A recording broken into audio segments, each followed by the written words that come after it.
So what's next for Zakir Naik? His financial trail is under scrutiny. His controversial speeches will be used as proof of IRF associates will also be grilled. In fact, since Naik is in Saudi Arabia, he will be sent summons to join a probe into terror charges against him.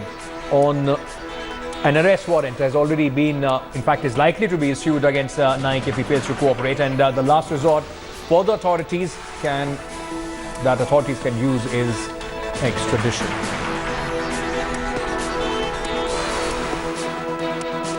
What is the exact line of questioning or procedure which is being followed by NIA at this point of time against IRF? Well, what is being reported in the press, we have come to know that an FIR has been registered against Dr. Naik yesterday, and in pursuance to that FIR, they have carried out certain raids and there's searches on the premises of IRF, and that investigation is still going on. If such an FIR has been registered, then the NIA is empowered to carry out this kind of investigation, and IRF being a law-abiding trust, full cooperation is being given to the investigating agency, and even in future we assure full cooperation during the course of the investigation. Sources from the National Investigation Agency are saying that they may, after collecting evidence and doing pashnamas, call Dr. Zakir Naik for questioning. So will Dr. Zakir Naik come to India and reply to the questions whatever being asked? So far as questioning Dr. Zakir Naik is concerned, he has all throughout said that he is available to cooperate with the investigating agency. He is available, he has always been saying that he is available online whenever required to have a video conference if there are certain questions which are to be answered. However, what is important to note here is that the FIR which is now being reported to have been filed against Dr. Naik is under 153A and certain sections of the UAPA.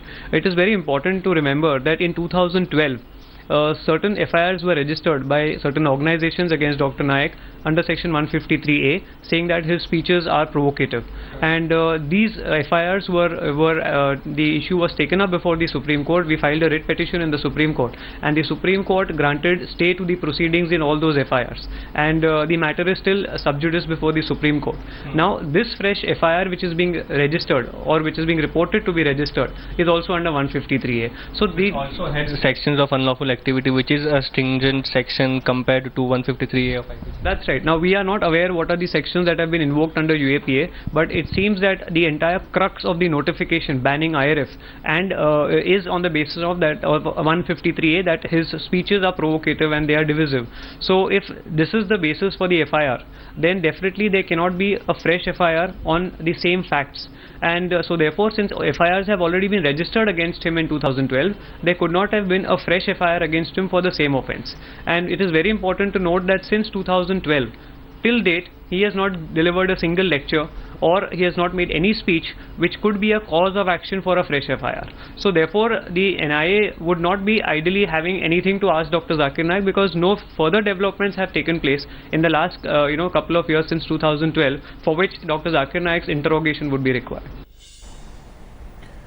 As the fallout of the police investigation into televangelist Zakir Naik's alleged terror links, the school under his name have now been the next to take a hit. Bank accounts of Islamic International School have been frozen. The accounts were frozen on Friday following a 5-year ban on all of Islamic Research Foundation activities. While the school still hasn't been closed, search operations are being carried out constantly. The schools have also denied any association with IRF. The school authorities have said freezing of the school's bank accounts without intimation has led to major inconvenience in the school's functioning. They also added students have been affected by this move as well. It troubles me a lot to see my school in the news for the wrong reasons. It is really disturbing while you're preparing for the exams. On one hand, you have the news blaring on and on about how our school is doing wrong stuff, and we've never even heard of anything like this happening in our school. Is a different story altogether.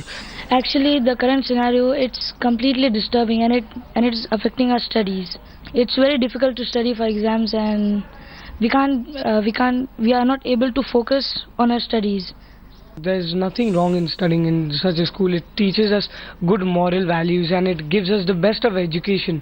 But it's like very disturbing actually. It's not good. And we've got our exams coming up and we've already 2 papers are done and it's very disturbing. I can't concentrate on my exams properly. How did you get to know about this thing, and whether all the accounts of the 2 branches in Mumbai and Chennai have been frozen? So I got to know about this Thursday evening from our administration office that the accounts have been frozen and we won't be able to deal with the accounts. Now I would like to tell everyone that Islamic International School, IIS, it's as normal as a school as any other school in the world as far as academics are concerned. The teaching learning process goes on, the students come to school, the teachers, huge staff along with us, and because of this freezing of accounts we are facing lots of problem. I would like to request everyone that understand this fact. This is a school, actual school, where we give academics, we teach English, we teach Hindi, Marathi, Urdu, Arabic as a language, then we have physics, chemistry, maths, biology, we have business studies, ICT, everything. Okay, only thing is that we do try to build upon the moral values of the students. Have you been informed about any government agency about this freezing of accounts? Do you think it's the part of the process which, like the search operations are going on, so it's the same process which has been followed by the schools also? I did not get any call from any government authority or agency. I got the call information from my own administration office, and that's the reason till now I have not received any official letter or any hearing or any word from any government authority.